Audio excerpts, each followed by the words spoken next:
आचार्य प्रवर भगवत पूज्यपाद शिवावतार भगवान भाष्यकार, इनके द्वारा विरचित प्रश्नोत्तरी यह ग्रंथ।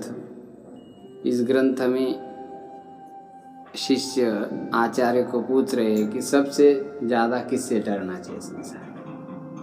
वैसे ही डर बहुत सारे लगे, लेकिन सबसे अधिक किससे डरना चाहिए? सबसे अधिक प्यारा बंधु कौन है? सबसे श्रेष्ठ पिता कौन है? ये प्रश्न पूछ रहे। उसका उत्तर आचार्य बहुत सटीक शब्दों में दे रहे हैं। कुतो हि भीतिः सततं विधेया, कुतो हि भीतिः सततं विधेया, लोकापवादात् भवकाननाच्च, लोकापवादात् भवकाननाच्च, को वाति बन्धुः पितरश्च के वा, को वाति बन्धुः पितरश्च के वा, विपत्सहाय परिपालकाये, विपत्सहाय परिपालकाये। सततं भीतिः कुतः विधेया। निरंतर मनुष्य को किससे डरना चाहिए? भय लगना चाहिए ना। तो भय जब लगता है या भय हमारे पीछे रहता है, तभी हम सन्मार्ग पर चलते हैं। निर्भय होकर के सन्मार्ग पर चलने के लिए बहुत समझ चाहिए गहरी, तभी फिर गलत मार्ग पर कभी पग नहीं जाता है। बड़ा एक्सपीरियंस चाहिए, तभी जिसको बहुत बड़ा अनुभव रहता है उसकी गाड़ी कभी इधर उधर जाती नहीं, भटकती नहीं। बराबर वो कितना भी गड्ढा आ जाए, कितने भी सामने से विचित्र विचित्र गाड़ी चलाने वाले लोग हों, तो होशियारी से काम वो प्राय कर लेता है। इसी प्रकार इस संसार से ठीक से यदि मनुष्य को जीना आ जाता है, तब वो अपने जीवन को ठीक से व्यतीत कर पाता है ना। तो किससे मनुष्य को डरना चाहिए? समझ यदि है तो किसी से डर नहीं, लेकिन समझ नहीं है तो डर लगती है। तो डर लगने से फिर आदमी ठीक मार्ग पर चलता है। तो पहला डर लगना चाहिए लोक अपवाद से। लोक अपवाद माने लोक निंदा। लोक निंदा करेंगे हमारी, तो उससे डरना चाहिए मनुष्य को। लोग कब निंदा करते हैं? कभी भी करते हैं, उनका जब मूड आ जाता है तभी करते हैं। कोई ऐसा नहीं है कि आप अच्छे हैं तो नहीं करेंगे, खराब है तो करेंगे, ऐसा नहीं। लोग तो कभी भी कर लेते हैं। कैसे भी आप रहो तो भी लोग आपको बोलने वाले। अच्छा रहे, अरे ये तो बड़ा ही धर्मात्मा बन गया आजकल। बड़ा ही सुबह सुबह उठ लेता है, क्या गंगा जी का दर्शन कर लेता है और क्या पाठ कर रहा है, और 4-5 बजे उठ नहीं पाया, 8 बजे तक सोता रहा। अरे वो भुक्कड़ आदमी वो कोई धार्मिक थोड़ा बन सकता है, वो बेकार है किसी काम का। अरे यार, पहले अच्छी तरह से उठ रहे तो कहे धार्मिक है बहुत, तो उसी समय टोकने लगे, उपवास करने लगे। अब सोने लगे तो कहा वो कुछ कर थोड़ा पाएगा। तो मनुष्य कैसा भी यदि चले व्यक्ति, तो उसको कुछ ना कुछ बोलता ही रहता है। तो हमारा जो आचरण है वो खराब न हो, अच्छा आचरण रहे, और हम कभी बुरे मार्ग में जा कर के लोग हमारा अपप्रचार करें, इससे मनुष्य को डरना चाहिए। कहीं मैं गलत मार्ग में जाऊं और लोग मेरा प्रचार करें, इसको कहते हैं लोक अपवाद।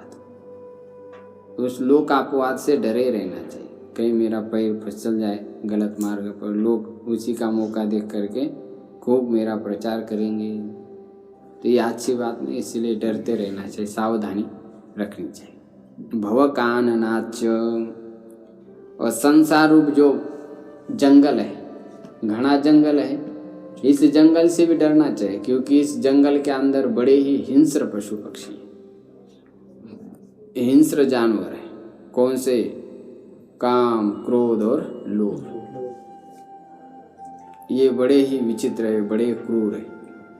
कितने भी इनके लिए हम प्रतिकार करें, कितने सत्संग करें, कितने अच्छे विचार रखें, कितने बढ़िया ग्रंथ याद करें, लेकिन ये जैसा ही थोड़ा सा मन ढीला हो जाता है, हावी हो जाते और आदमी से न करने योग्य काम करवा के ले लेते। तो यही संसार है। इसी संसार में इन्हीं जो शत्रुएं हैं, इनसे बहुत डर के रहना चाहिए। हाँ, यदि मजबूत आश्रय लेते तो डरने की जरूरत नहीं, लेकिन हम लोग आश्रय मजबूत नहीं लेते ना, आश्रय टूटा फूटा ले लेते हैं और फिर सोचते हैं इनसे हम जीत लेंगे। अब शेर से लड़ाई करना है तो फिर आपको वैसा तैयारी से जाना चाहिए ना, और आप लेके गए हाथ में क्या, और एक छाता ले जाएंगे और उससे बच पाएंगे। तो शेर से बच पाएंगे? नहीं बच। उसके लिए वैसे आपको वज्र कवच धारण करके जाना चाहिए, हाथ में भी वैसे नाखून आदि लगा के जाना चाहिए, तभी फिर उससे बचे। और ये सब सामग्री आपके पास नहीं है तो इस संसार में आपको हमेशा दबे रहना चाहिए, ज़्यादा आकड़ दिखानी नहीं चाहिए, नहीं तो फिर वो लोग कहाँ से कहाँ रसाताल ले जाएंगे, कोई ठिकाना नहीं। इसलिए आचार्य कहे भवकाननाच, संसार रूप जंगल से मनुष्यों को हमेशा डरे रहना चाहिए, उसी में ही कल्याण है, ज़्यादा अपनी छाती दिखाने की जरूरत नहीं। कोवाति बंधु, सबसे प्यारा बंधु कौन है? विपत् सहाय, जो विपत्ति में सहायक होता है। खाली नाम से बंधु है, और संकट आने पर गोदड़ी लेकर के सो रहा है, खराटे मारा है। अरे भाई उसको बुखार आ गई, टेम्परेचर उसका बढ़ गया, अरे मेरे को एक बार ना अच्छी तरफ से नींद लेनी चाहिए तभी मर, तब तक वो मर जाएगा। अरे तुम तो बंधु हो, बंधु बाद में देखेंगे, पहले खराटे मारने। तो ये बंधु नहीं, इसलिए हाथी बंधु कौन होता है? जो विपत्ति में सहायक करता है, वो असली बंधु। पितरश्च केवा, और असली पिता कौन है? वास्तविक पिता तो वही है जो मनुष्य का पालन पोषण करता है, सुसंस्कार दे देता है, उसी को ही पिता कहते हैं। शास्त्र में 5 प्रकार की माता बताई, 5 प्रकार के पिता भी बताए। जनिता च उपनेता च यस्तु विद्याम प्रयच्छति, अन्नदाता भयत्राता पंचेते पितरः स्मृता। 5 प्रकार के स्मृतर शास्त्र में कहे गए, पितर कहे गए। तो पहला कौन सा है? पैदा करने वाला, माता के गर्भ में वीर्य स्थापन करके उससे प्रकट करने वाला। दूसरा उपनयन संस्कार करने वाला। तीसरा विद्या प्रदान करने वाला, और चौथा अन्नदान देने वाला भी, और 5वां है भयत्राता, भय से रक्षा करने वाला भी पिता होता है। तो परिपालना करता है, वस्त्र धन आदि व्यवस्था आदि करके हमारी रक्षा कर रहा है, तो उसको भी श्रेष्ठ पिता समझना चाहिए। बुद्ध्वान बोध्यम परिशिष्यते किम, बुद्ध्वान बोध्यं परिशिष्यते किं, शिवा प्रसादं सुखबोधरूपम्, शिवा प्रसादं सुखबोधरूपम्, ज्ञाते तु कस्मिन् विदितं जगत् स्यात्, ज्ञाते तु कस्मिन् विदितं जगत् स्यात्, सर्वात्मके ब्रह्मणि पूर्णरूपे, सर्वात्मके ब्रह्मणि पूर्णरूपे। बुद्ध्वान बोध्यम परिशिष्यते किम, किसको जानने के बाद फिर जानना अवशिष्ट नहीं रहता। हम कितना भी जाने, कितना भी समझे, तो कुछ ना कुछ बाकी रह ही जाता है समय। एक संस्कृत जान लिया तो अंग्रेजी जानना बाकी, अंग्रेजी जान लिया तो गणित जानना बाकी है। तो कौन सी ऐसी चीज़ है जिसको जानने के बाद फिर जानना बाकी नहीं रह पाता? कौन सी ऐसी नोट है जिस नोट के अंदर 10 रुपये भी आ जाए, 100 रुपये भी आ जाए, 500 रुपये भी आ जाए, 1000 भी आ जाए, हाँ 2000 की नोट यदि आ जाए तो उसके अंदर सभी छोटे मोटे 10, 20, 50 सब आ जाते। ऐसा कौन सी वस्तु है जिसको जानने के बाद उसके अंदर सभी जानना समाया हुआ है? तो कह रहे आचार्य शिव प्रसादम।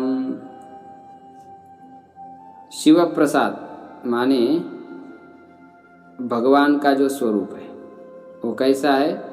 सुख बोध रूपम, कल्याण स्वरूप, जो सुख और ज्ञान स्वरूप है, सुख रूप और ज्ञान स्वरूप है, आनंद स्वरूप है। ऐसे उस कल्याण स्वरूप परमात्मा को जानने के बाद फिर जानना कोई बाकी नहीं रहता है। ज्ञाते तु कस्मिन् विदितम जगत स्यात्, और किसको जानने के बाद संपूर्ण जगत जाना जाता है? तो उसका उत्तर दे दिया, सर्वात्मके ब्रह्मणि पूर्ण रूपे, सर्वात्मक परिपूर्ण जो ब्रह्म है उसके स्वरूप को जानने के बाद संपूर्ण जगत विदित हो जाता है। मिट्टी को जान लेने से मिट्टी के सारे कार्य को जाना जाता है। इसी बात को हमने उद्दालकारुणी श्वेत केतु के प्रसंग से समझ लिया। उस सदैव सौम्येदमग्र आसीत, सृष्टि के आदि पहले जो सत तत्व था उसी से ये सारा संसार हो गया है। उसको जान लिया तो सारे संसार का ज्ञान हो जाता है। कार्य को जान लिया तो कारण कार्य का ज्ञान हो जाता है। तस्मिन् विज्ञाते सर्वं विज्ञातम भवति। उस परब्रह्म तत्व का ज्ञान होने के बाद संपूर्ण विज्ञात हो जाता है। इसलिए भगवान को जानना चाहिए, तब फिर संपूर्ण ज्ञात हो जाएगा, ऐसा आचार्य कह रहे। शेष चर्चा हम कल करेंगे। ओम शांति शांति शांति।